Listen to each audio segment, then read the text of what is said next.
चरित्र जब पवित्र है तो क्यों है ये दशा तेरी। चरित्र जब पवित्र है तो क्यों है ये दशा तेरी। ये पापियों को हक नहीं कि लें परीक्षा तेरी। भाई मुख्यमंत्री जी हमें कहती थी जब विपक्ष में थी कि मुख्यमंत्री को चूल्हू पर पानी में डूब के मर जाना चाहिए। वो मैंने खुद ने सुना उनके अल्फाज को।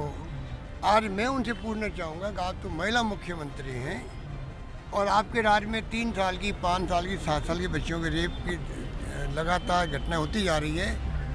अब हम किसको कहें कि आपको चुल्लू पर पानी में डूब के मर जाना चाहिए। कांग्रेस के लोगों के प्रति तो मैं जैसा कहता हूं कि उनको तो विरोध के लिए विरोध करना है। कल महिला कांग्रेस की अध्यक्षा हमारे साथ थी और उस समय जो परिवारजनों से बात हुई बच्ची के, सब बड़े राजी थे कि उनका वहाँ निःशुल्क इलाज हो रहा है। सारी व्यवस्थाएं जो परिजन हैं उनके लिए खाने पीने की, ठहरने की व्यवस्था की गई है और उन अपराधियों को, दोनों अपराधियों को पकड़ लिया और 7 दिन में उसका चालान पेश हो जाएगा। और सरकार क्या कर सकती है।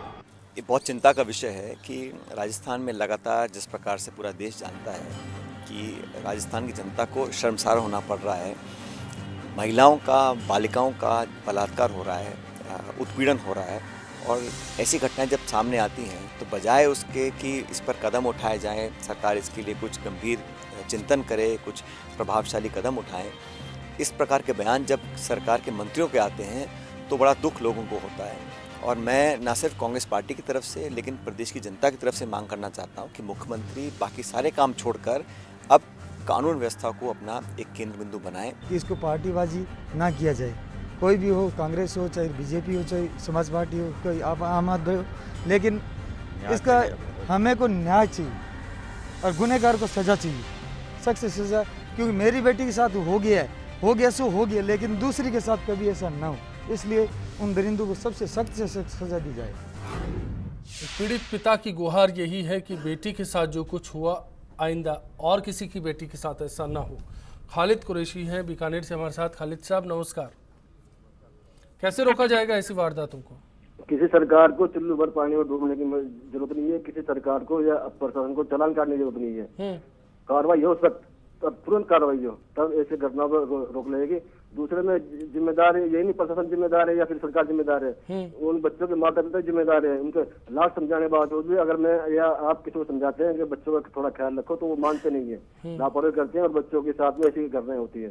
तो मेरी मांग यही है आपके माध्यम से कि इस तरह की घटनाओं पे, इस तरह के मतलब बलात्कारों पे कार्रवाई करे प्रशासन तुरंत, और मतलब जैसे सख्त कार्रवाई हो, जैसे कि गोली मार दे या फिर फांसी पे लटका दे। धन्यवाद खालिद साहब, आपका बहुत बहुत। झाला साहब फिर से आपका रुख करना चाहूँगा। जो पूरा मामला है, चालान की प्रक्रिया पुलिस कर देगी, लेकिन उसके बाद जब कोर्ट के पास मामला जाता है, लगातार तारीखों पर सबूतों की मांग की जाती है। क्या ऐसा कोई सिस्टम बनाया जा सकता है जहाँ सबूत, पूरी फाइल एक साथ तैयार करके कम से कम सज़ा दिलाने के काम में जल्दी तो की जाए, आसानी हो सके? बिल्कुल सही कहा आपने अश्विनी जी, ऐसा होता है और पुलिस अधिकारी इसके प्रति काफ़ी सेंसिटिव है। और मैंने जैसा कि पहले बताया था कि ऐसे केसेस का सुपरविजन और मॉनिटरिंग जो सीनियर लेवल पे होती है, और जो ऑफिसर, इन्वेस्टिगेटिंग ऑफिसर है, वो भी कम से कम SHO लेवल का होता है, चाहे वो सब इंस्पेक्टर है चाहे CI है। अब इस जो इस तरह का अपराध है उसके लीगल प्रोविजंस भी काफ़ी बन गए हैं। जैसे 375 नया आया है, उसमें डेफिनेशन को काफ़ी वाइड किया गया है। आपके जो सज़ा का जो प्रोविज़न है वो भी काफ़ी सख्त हुआ है। और लेकिन देखिए, खाली कानूनी प्रावधान से नहीं होगा। आप सबसे पहले तो ये देखिए कि जो जिस तरह का जो इन्वेस्टिगेशन ठीक है कर लिया, लेकिन आपने प्रोसिक्यूशन को पुलिस से अलग कर दिया। अब प्रोसिक्यूशन को जब पुलिस से अलग कर दिया तो दोनों में कोऑर्डिनेशन नहीं रहा। कोई जरूरत नहीं थी इसको अलग करने की। चूरू में जो कुछ हुआ उस वारदात का जिक्र करना चाहूँ। इतनी हैवानियत कैसे होगी? दुष्कर्म के बाद बाइक से चेहरा कुचलने की कोशिश की, पीड़ित की आंख खराब हो गई, पसलियों को तोड़ दिया गया बाइक के टायर से रौंदकर, पीठ की कमर पर बाइक चढ़ाई गई, रीढ़ की हड्डी टूट गई, पैर के नीचे अंग काम नहीं कर रहे। ये जो भयावहता है हमारे सामने है। पीड़ित ने शिनाख्त कर ली कि आरोपी कौन है, उसके बावजूद किस बात का इंतज़ार होता है? नहीं, देखिए हर जगह पुलिस होती नहीं है। और ऐसे जिस तरह के जो ये अपराध जो है ना, इसका एक कारण नहीं है, बहुत सारे कारण हैं। आपके जो मोरल वैल्यूज़ हैं, पहले जो समाज का जो संरचना जो होती थी वो सामूहिक परिवार जॉइंट परिवार होते थे, उसमें बड़े बुजुर्गों का, भाई बहन का, सबका जो डर हुआ समाज को संयमित करने के लिए ही होगी, निश्चित तौर पर ऐसा मानेंगे आप? नहीं, देखिए संयमित नहीं, आप इस तरह के जो हीनियस ऑफेंसेस है उसके लिए सख्त सजा होनी चाहिए, इन्वेस्टिगेशन भी त्वरित गति से होना चाहिए, प्रोसिक्यूशन विंग को भी जो है पूरा केस को अच्छी तरह से समझ करके, और देखिए प्रोसिक्यूशन और पुलिस का अगर कोऑर्डिनेशन अच्छा होगा तो एविडेंस कलेक्ट करने में भी एक दूसरे का मदद करेगा, और फिर केस का जो एक्सपेडिशन जिस अर्चना जी ने बताया था, एक्सपेडिट तो तब होगा जब प्रोसिक्यूशन भी जो उसमें सहयोग करेगा। जिन सब क्या होगा ऐसे मामले में, कैसे सजा का जल्द से जल्द ऐलान किया जा सकता है? देखिए, एक बात आपने कही कि पुलिस बहुत संवेदनशील हो गई है। 2 उदाहरण संवेदनशीलता के मैं देता हूँ पुलिस के। सीकर में एक 5 साल 6 साल की बच्ची को जब फुटपाथ पर से उठा के ले गए और उसके घर वाले पुलिस में गए जब बच्ची को ढूंढने के लिए, तो सीकर की पुलिस ने क्या किया है सबको पता, कि उसकी रिपोर्ट तक नहीं लिखी थी। माननीय मुख्यमंत्री जी का क्षेत्र झालावाड़, वहाँ पर बकानी में रात को वो बच्ची लौटी नहीं घर पर, जो बकरी चराने गई थी, और दूसरे दिन उसकी रेप की हुई, मर्डर की हुई लाश मिली। रात को जब घर वाले पुलिस चौकी पे गए तो पुलिस चौकी ने रिपोर्ट लिखने से, सहायता देने से मना कर दिया था। इतनी ज़्यादा संवेदनशील हमारी पुलिस है। गिरफ्तार, शोर मचा, गिरफ्तारी जरूर हो गई, पर गिरफ्तारी के बाद आप अनुसंधान में एविडेंस क्या इकट्ठी करके लेके आए?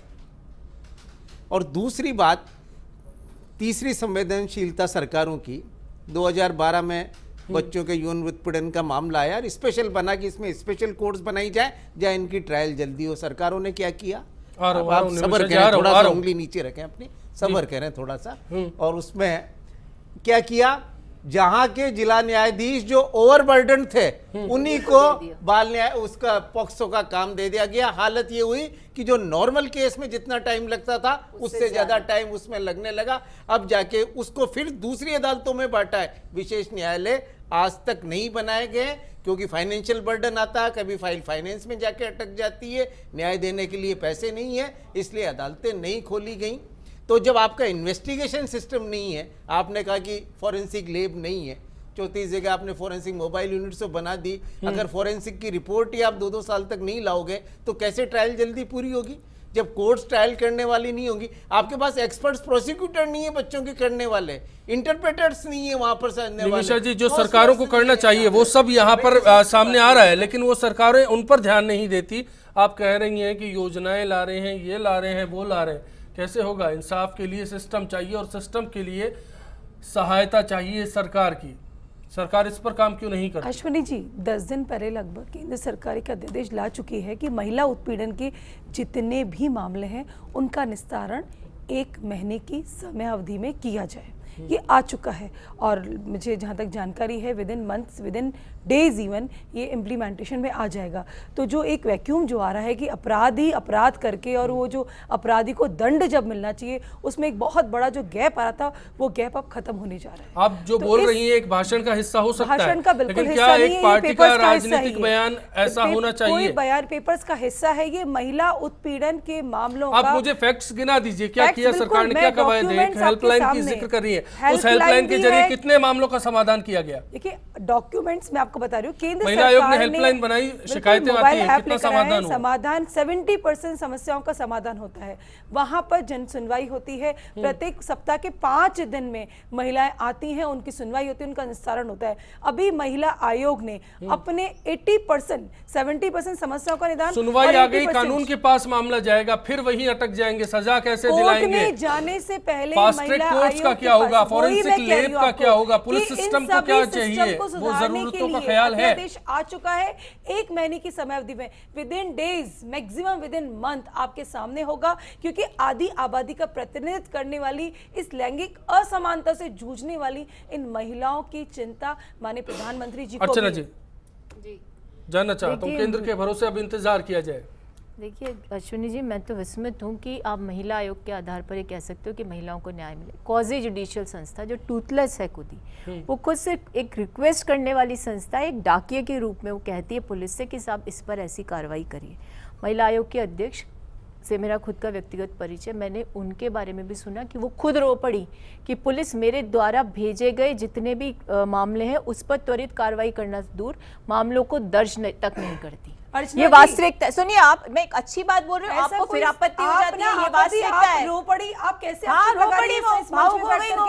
नहीं, अरे आप तो बीच में बोलने की आदत छोड़ दो महिलाओं के मुद्दे में। मेरा भी आपसे निवेदन है, पक्ष मत रखो, वो भी डॉक्यूमेंटेड है। आक्षेप कोई भी आप नहीं लगा सकती। आक्षेप है ये तो एक महिला की गरिमा की बात कर रही हूँ कि कितनी भावुक हो गई कि पुलिस प्रशासन कैसा है। आप पर मुझे जरूर आक्षेप लगाने की इच्छा हो रही है, क्योंकि आप उस मंत्री के पक्ष में खड़ी हो जाती हो जो कहता है कि आज तक ऐसा नहीं हुआ। क्या ये आक्षेप नहीं है, ये सुमन शर्मा की इस भावुकता का परिचय है कि वो महिला के अध्यक्ष होकर के यहाँ के पुलिस प्रशासन की उस कार्यप्रणाली के खिलाफ इतनी ज्यादा भावुकी की रो पड़ी कि मेरे द्वारा कहे गए वक्तव्य आप पता कर लीजिए। आप भले ही झूठ बोलती होगी, लेकिन मैं सबूतों के साथ बात करती हूँ। बोलना और आप क्या कर रही हो डिबेट को, घर से डालना चाह रही हो डिबेट को। आप महिलाओं के मुद्दों क्या आक्षेप है? ये तो एक भावुक महिला की बात बता रही हूँ कि पुलिस प्रशासन की कार्रवाई नहीं करने से वो खुद अपने आप को ऐसा महसूस कर रही है। और ये कह रहे अध्यादेश आया, हमें तो जानकारी है कौन सा अध्यादेश आया। अगर आप महिला मेरा सवाल भी यही है, कौन सा अध्यादेश आ जो गया, सवाल पूछे गए जवाब नहीं है। आवश्यकता क्या थी? पूरा पार्लियामेंट खड़ा हो जाता है महिलाओं की सुरक्षा के लिए, उस कानून बनता तो पॉक्सो एक्ट में भी हमने साथ दिया जुवेनाइल के मामले में कि उसकी उम्र कम कर दी जाए। आपकी जानकारी का अभाव जो है ना, उसका खामियाजा आपकी पार्टी भुगतेगी आने वाले समय में। आप आके कैसे सबूतों के साथ अपनी पार्टी को डिफेंड करती हो? कौन सा अध्यादेश आ गया? और सुमन शर्मा की भावुकता पे कहती हूँ, तब आक्षेप बताती हूँ। आक्षेप तो मैं आप पर लगाना चाहती हूँ। क्या महिलाओं के मुद्दों में भी महिलाओं के उत्पीड़न को बढ़ावा देने वाले राजनेताओं के पक्ष में खड़ी होकर के सिर्फ अपने पॉलिटिकल करियर के लिए राजस्थान की बच्चियों के सवाल है मेरे तो इन सवालों का जवाब इस बहस में नहीं है। जो सवाल हम लेकर आए थे, निमिषा जी और अर्चना जी जो सवाल लेकर आए उनका जवाब नहीं मिला। एक और ब्रेक ले रहा हूं, लौटेंगे और ये सवाल जारी है कि क्या कर रही है सरकार, क्या विपक्ष अपनी जिम्मेदारी निभा रही है, सिस्टम में जो कुछ होना चाहिए क्या आज वो मिल पा रहा है। एक ब्रेक के बाद लौटेंगे तुरंत आपके बीच। आज ही समाज में दुष्कर्म पीड़िता का शोषण होता है, इसलिए कि एक तो दुष्कर्म वाली जो युवती है वो अपने परिवार को तो बता देती है, लेकिन परिवार समाज के डर से पुलिस थाने तक नहीं पहुंचता, और पुलिस थाने तक पहुंच जाता है तो फिर वो मीडिया में पब्लिसिटी का डर रहता है, इसलिए वो समाज उसको गलत निगाह से देखता है, उसके घर वालों को गलत निगाह से देखता है, जो कि एक गलत सिस्टम है। ये घटना 24 तारीख को हो चुकी थी और 1 तारीख को इसकी FIR दर्ज हुई है। पुलिस प्रशासन क्या कर रहा था ऐसा? वहाँ के मानव विवाद की वजह से ये सब हुआ है। हमें न्याय मिलना चाहिए। चरित्र जब पवित्र है तो क्यों है ये दशा तेरी? चरित्र जब पवित्र है तो क्यों है ये दशा तेरी? ये पापियों को हक नहीं कि लें परीक्षा तेरी।